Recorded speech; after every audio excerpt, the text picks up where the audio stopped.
그래서 5시 반에 출퇴근. 야, 4시 50분이요? 네. 나보다 먼저 일어난 사람 있네. 아니, 지난번에 제가 예. 어떻게 하다가 잘못 눌러가지고 5시 03분에 제가 정성호 장관한테 전화가 눌러진 거예요. 아, 예. 저도 이제 5시부터 움직이니까. 네. 그랬더니 바로 콜백이 왔어요. 그때 깨어 계세요. 네. 그리고 정성호 장관이 저한테 하신 말씀. 네. 일찍 일어나네. 저희들이 이렇게 삽니다. 네. 그때 정성호 장관님하고 소통을 많이 합니다. 예. 네, 오늘 또 보니까 예. 6시에 제가 텔레그램 보냈는데 바로 답을. 보시더라고요. 예. 그러니까 제가 보기에는 진짜 편의점은 국민주권 정부인 것 같아요. 24시간 돌아가는 정부다. 그러니까요. 예, 예, 대통령께서 예. 밤에 이렇게 메시지를 국무위원들에게 보내신대요. 바로바로. 예. 그러면 그걸 바로 받은 거를 음. 거의 뭐 새벽까지 그러니까요. 하시느라고 토론한다고 예, 얘기를 다들 뭐 고생이시죠. 새벽 4시에 보내면 새벽 4시 반에 답변이 바로 올라온다. 네. 뭐 대통령이 보내면 행안부 장관이 맞아요. 바로 답변한다. 이거 되게 힘들다고 토로하신 분이 바로 정성호 장관님.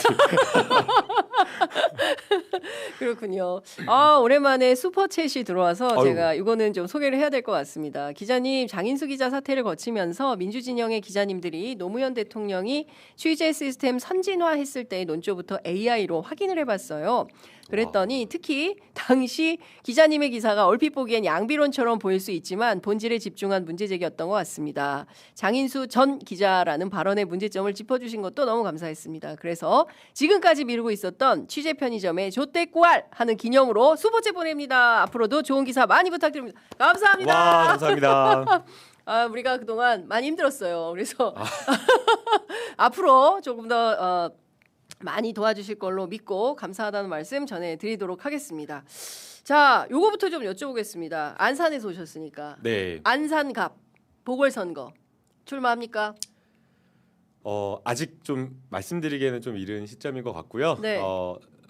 많은 분들께서 연락을 좀 주셔서 네. 또 이야기를 듣고 예. 공부하고 있습니다. 예. 이제 지역이 안산 같은 경우 계속 인구가 줄어가고 있는 상황이에요. 안산도요? 예, 그러니까 수도권인데? 네, 안산이 반월시화공단을 배후 도시로 해서 쭉 성장을 했는데 네. 이 반월시화공단이 사실 이제 산업 구조 전환을 못 따라왔거든요. 그러다 네. 보니까 용인, 화성, 시흥 이런 데는 계속 도시가 성장하는데 거꾸로 안산 같은 경우에는 인구가 계속 줄었어요. 네. 그래서 지금 이제 61만까지 지금 떨어진 그런 상황이라 음흠. 많은 분들이 안산에 대한 어떤 재도약 음흠. 그리고 발전 그리고 또 젊은 제 또래인데 저는 결혼을 안 해가지고 젊어요. 그러니까 제 또래인데 아유, 우리 김남국 전 예. 의원님 젊습니다. 벌써 제 예. 나이 또래 친구들이 예. 이제 중고등학교 예. 그쯤에 자녀들을 가지고 있다 보니까 진짜? 네 안산의 또 교육 문제를 또 많이 생각하셔서 네. 그런 부분에 대한 이야기를 많이 하고 있는 상황이라 여러 사람들을 만나서 이야기 듣고 있습니다. 그렇군요. 네. 뭐 출마하셔야죠. 아유. 네, 저는 출마하는 게 맞다고 생각을 합니다. 원래 안산 지역구 출신이시잖아요. 네. 예. 네. 그래서 하여간 여하튼 적극적으로 검토를 하면 좋겠다. 예, 유권자 한 사람으로서 젊고 열심히 일하는 정치인들이 자기 자리 찾아서 역할을 하면 좋겠다 생각합니다. 예를 들어서 국회의원이 되면 퇴근 안 하실 거예요 또? 청와대처럼? 청와대에서요 유명했어요. 일주일에 딱 한 번 퇴근하는 당국자. 네. 집에 안 가고 일을 해요. 네. 이제는 결혼해야 돼. 가정을 꾸려야 그래, 됩니다. 결혼하자. 예, 그게 애국이에요. 그러니까 저출산 제가 공약 예. 첫 번째로 저출산 해결로. 저출산 해결을 위해서 결혼하는 것부터. 네. 예, 알겠습니다. 방금 전에 저희가 뉴스 퀵배송 시간을 통해서 밤사이에 제가 취재한 내용을 좀 전해드렸는데 상당한 진통이 있었던 게 사실이었던 것 같습니다. 그럼에도 불구하고 오늘 국회 본회의를 통해서 공소청, 중수청 법안 이게 싹 다 통과가 되는 거죠? 네, 그렇게 보시면 될 것 같고요. 네. 소위를 다 통과했기 때문에 본회의 통과까지 무리 없을 걸로 보고 있습니다. 네. 그렇군요. 국민의힘은 필버 안 해요? 필버를 계속해 왔었는데 네. 국민의힘조차도 네. 필버에 대해서 효용성에 대해서 굉장히 좀 고민하고 있는 것 같더라고요. 그래요? 네, 필버 없이 통과됩니까? 그러게요. 지난번에 예. 김정재 의원이 필버 하고 있는데 갑자기 원내 지도부에서 끌고 가듯이 해프닝이 있었잖아요. 그러니까. 그래갖고 그 하시는 분이 이게 뭔 일인가. 예. 그래서 필버조차 제대로 못하는 그런 어떤 국민의힘이라는 평가를 받았었는데 네. 효용성에 대해서 감론을박이 내부에서 있는 걸로 알고 있고요. 또 지방 선거가 있기 때문에 네. 하지 않았으면 하는 바람이 있습니다. 그렇군요. 예. 예를 들어서 필버 전국이 된다면 뭐 1박 2일 또 해야 되니까 계속 이제 단계별로 해야 될 네. 것 같. 참 무용한 절차인데 이런 방식의 정치가 통하지도 않고 심지어 자기들로 와 있지도 않잖아요. 그러니까요. 그래서 최소 본회의장에 지키고 있는 사람. 원래는 필버를 하면 양 당이 여야가 사실은 일부 의원들이 일부러 남아서 조를 짜서 진행을 하는데 네. 그거조차 그러니까요. 없더라고요. 예. 그다음에 주호영 부의장 같은 경우에는 아예 의사 진행 그러니까. 안 해버리고. 그러니까요. 예. 그래서 사실은 그 굉장히 이제 소수당의 국회의회 안에서의 적극적인 필리버스터를 통해서 이런 의견도 있다라는 것을 강조하는 차원에서 도입된 제도인데 이 제도 자체를 국민의힘이 이렇게 형해화시켜 버리고 네. 있다. 그래서 매우 안타깝다라는 생각이 좀 듭니다. 이것도 좀 여쭤보도록 하겠습니다. 그 장인수 기자 고발했잖아요. 네. 네. 제 공공이 막 이렇게 흔들렸나요? 네. 이게 아마- 아니 근데 프레임을 아니 장인수 예. 기자는 막 그 예를테면은 위기 사이렌을 올린 건데 그걸 꼭 고발을 했어야 됐을까요? 우리가 사실은 국민의힘 뭐 힘들어요. 막 네, 이제 고발장 계속 오고 있어요. 다 이제 어떻게 보면 이제 민주 진보 진영에서 네. 활동하셨던 분들은 맞아요. 장은수 기자님을 알고 있기 때문에 예. 이제 꼭 그렇게까지 해야 됐냐라는 그런 음. 말씀을 많이 좀 해주셨어요. 그래서 심지어 저한테 항의하시는 분들도 있어서 이제 제가 또 책임자가 아니다 보니 또 특별하게 말을 못했는데 아무래도 사안이 워낙 일파만파 중대했고 음흠. 그리고 또 이것에 대해서 또 공적으로 책임을 묻지 않을 수가 없는 그런 상황이었기 때문에 네. 당 대표께서 음. 총동원을 해서 네. 이 부분에 대해서 단호하게 대응하라라고 지시를 또 한 사안이기 때문에 네. 당에서 또 고발을 하지 않을 수가 없었던 거 아닌가 생각이 듭니다. 그렇군요. 예. 네, 어제 정청래 대표가 뉴스공장 출연한 것과 관련해서 그 많은 언론들이 굉장히 비판적인 보도를 쓰고 있습니다.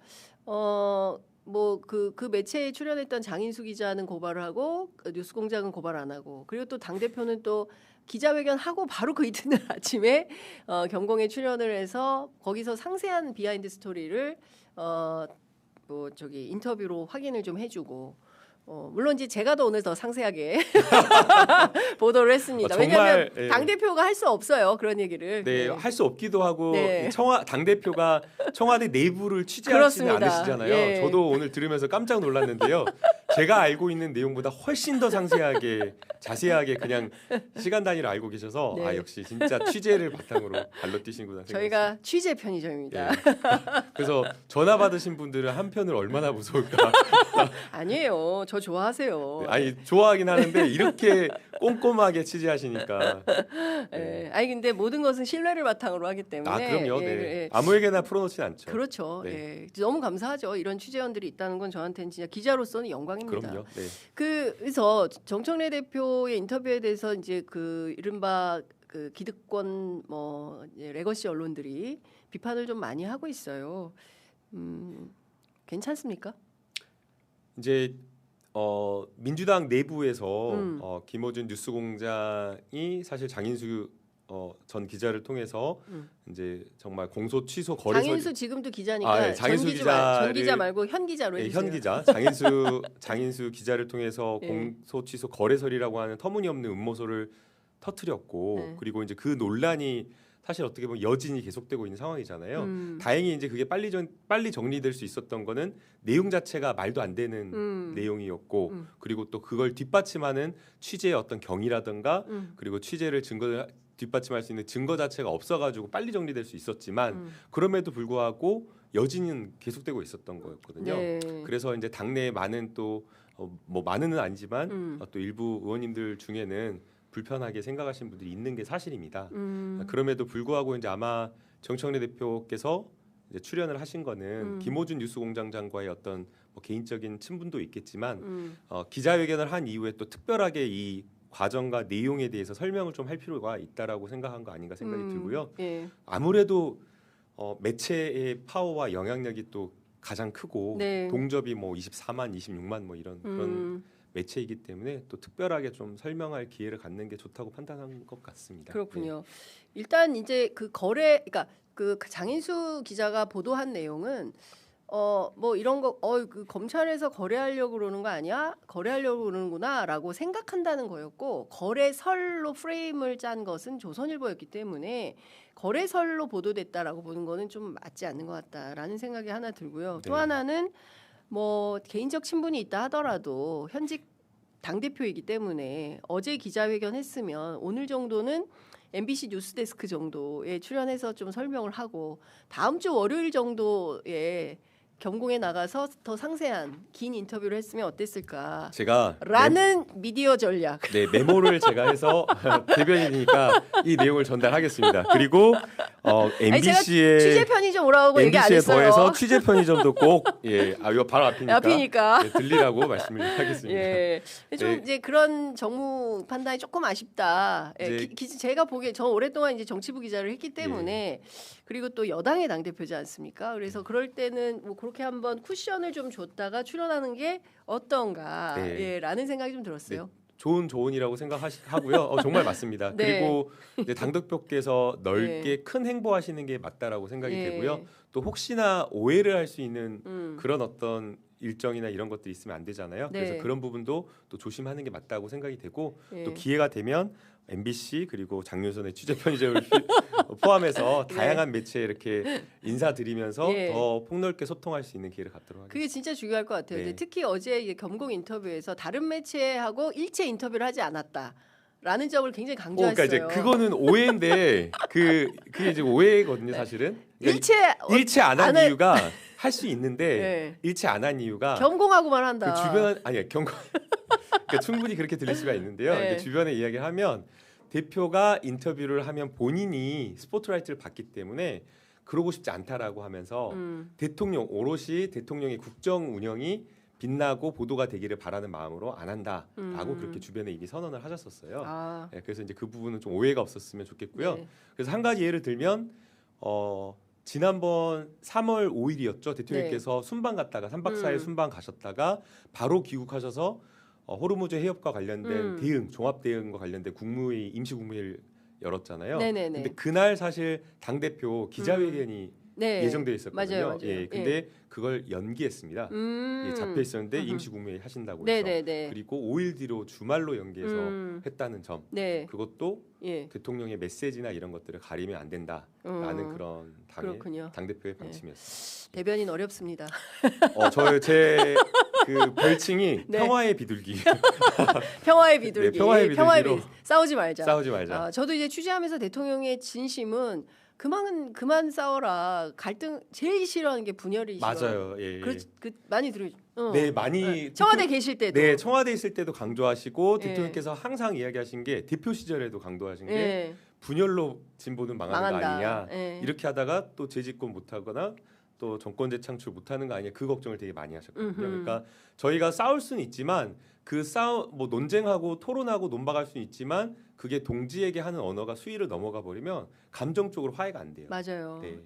그래서 뭐 어쩔 수 없이 뭐 전당대회, 뭐 경선 이런 거 치우는 건 이해하지만 그래도 좀 함께 가야 된다라는 것. 강득구 최고위원이 페이스북에 앞으로 나는 뉴스공장에 섭외 요청이 와도 출연하지 않겠다. 저 같은 사람은 그런 말 해도 됩니다. 왜냐하면 잘 불러주는 데가 없기 때문에. 왜요? 취재 편의점에서 열심히 보시고 있습니다. 감사합니다. 잘 안 불러주기 때문에 저같이 안 불러주는 사람은 섭외를 안 한 사람은 과감하게 이렇게 선언을 해도 되는데 이렇게 출연을 하셔야 되는 의원님들은 그렇게 뭐 이렇게 선언을 안 하시는 게 좋지 않을까.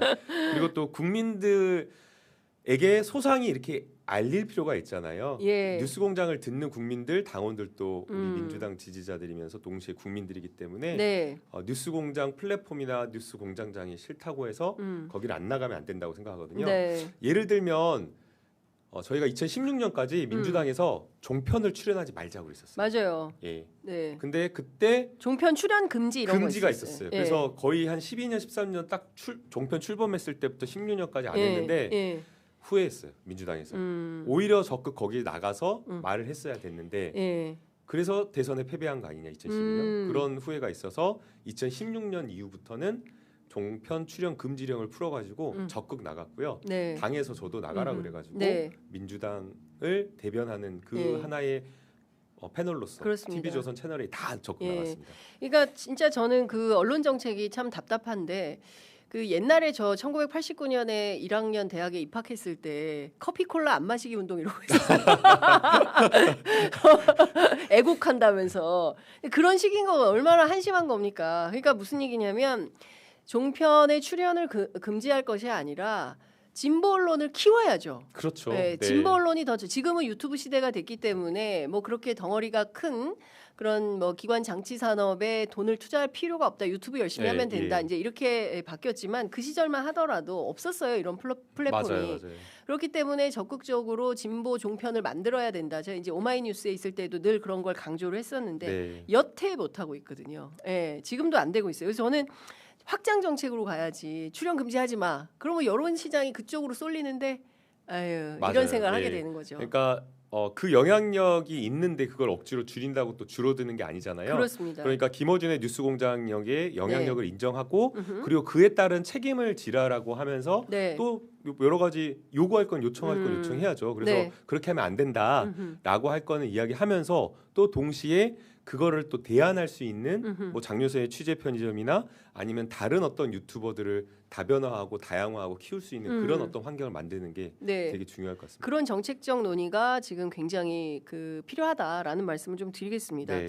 대통령께서 과정 관리를 굉장히 아프게 말씀하셨어요. 근데 이제 국무회의에서 말씀을 하셨기 때문에 이건 당에 대고 한 소리나 정부에 하는 얘기인가? 청와대에 하는 얘기인가? 어디다 대고 하는 얘기지? 설명 좀 해주세요. 대통령께서 저 정도로 작정하고 말씀하셨으면 네. 굉장히 과정 관리에 대한 대통령이 이번에 복귀해봐야 될 부분이 있다라고 말씀하신 거고요. 네. 다만 저걸 누구 탓하기 위한 거, 누구 뭐 탓하기 위한 것은 아니다라고 네. 말씀하셨잖아요. 음흠. 그럼에도 불구하고 대통령께서 저런 말씀을 하셨다라고 하면 국정을 뒷받침하는 여당이 네. 저희 스스로 음흠. 훨씬 더 뼈저리게 좀 그 과정을 조금 돌이켜보고 성찰할 필요가 있는 것 같습니다. 네. 어떤 정부의 어떤 실수라든가 음흠. 정책적인 실패라든가 이런 것들이 있을 수 있잖아요. 그럴 때에 대통령의 권위와 리더십 그리고 정부의 정책이 손상되지 않도록 보호하는 역할을 방어막 역할을 하는 것, 방파제 역할을 하는 게 사실은 정부 여당이거든요. 네. 그래서 앞서서 정쟁이 될 만한 사안들은 우리가 여당이 앞장서서 싸우기도 하고 또 어떤 문제를 해결하는 데 앞장서기도 하는 그런 모습인 거기 때문에 네. 대통령께서 국무회의에서 저 말씀하셨다라고 하는 것은 모두 다 오롯이 예. 여당의 큰 무거운 책임으로 좀 받아들이는 게 맞지 않을까 생각합니다. 네. 아유, 역시 공당의 대변인이라서 책임감도 딱 우리 그럼요. 책임이다라고 네. 받는. 그리고 공당의 네. 여당의 모든 책임은 다 당대표 책임입니다. 이건 당대표가 본인이 그렇게 말씀하고 예. 다니시기 때문에 정철로 그렇습니다. 대표다. 네. 근데 사실은 이게 초반에 이제 검찰개혁 추진단이 이제 속해 있는 데가 국무총리실 네. 산하에 이제 국무조정실장이 사실은 이거를 이제 단장을 겸하고 있었기 때문에 여기서 뭔가 역할을 좀 세게 해줬어야 됐던 거 아니냐. 윤창열 국무조정실장의 역할이 좀 미온적이었다라는 비판에 대해서는 어떻게 들으십니까?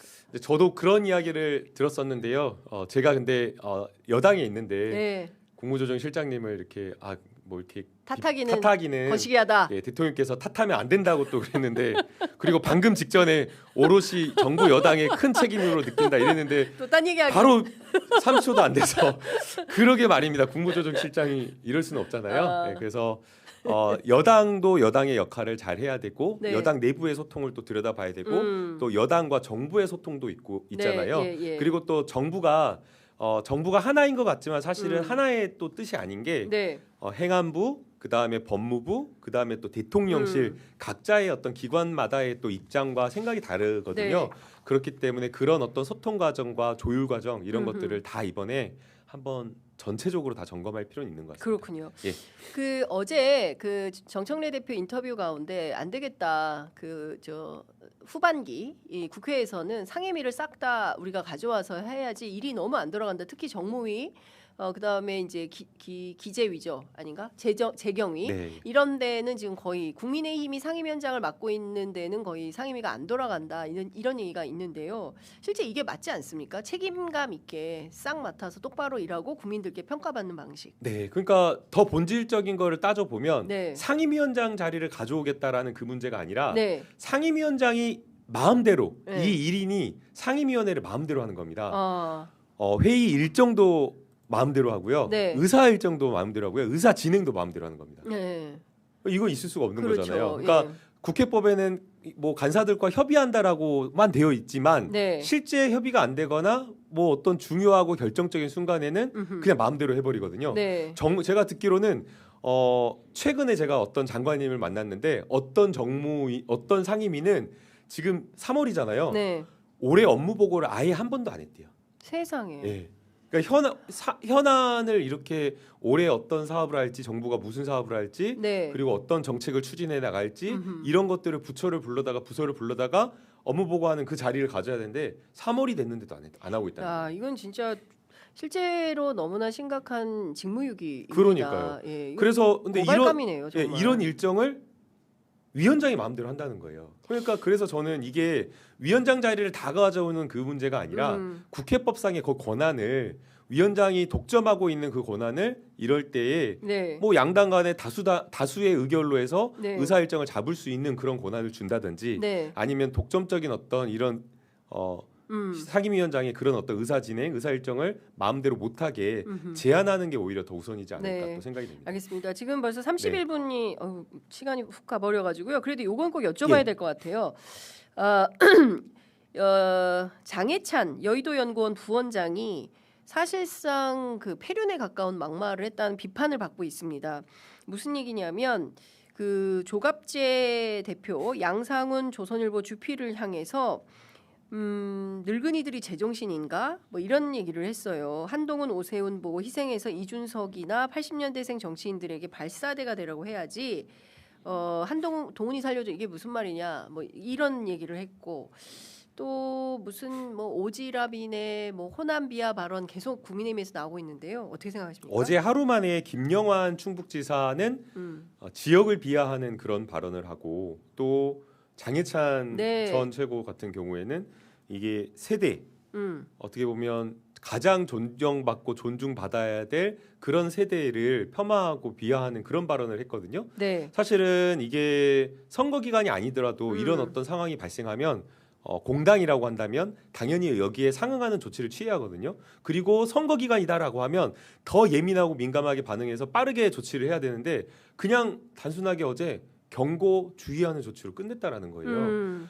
이 말은 장해찬 평론가의 이 발언에 대해서 네. 크게 문제의식을 못 느끼거나 아니면 국민의힘이 이런 정도의 발언은 괜찮다라고 생각하는 정당으로 비춰질 수밖에 없는 거잖아요. 네. 그래서 이거는 이제는 단순하게 장해찬 전 평론가의 발언으로 그치는 게 아니라 국민의힘이 이런 평가를 받을 수밖에 없는 상황인 것 같습니다. 네.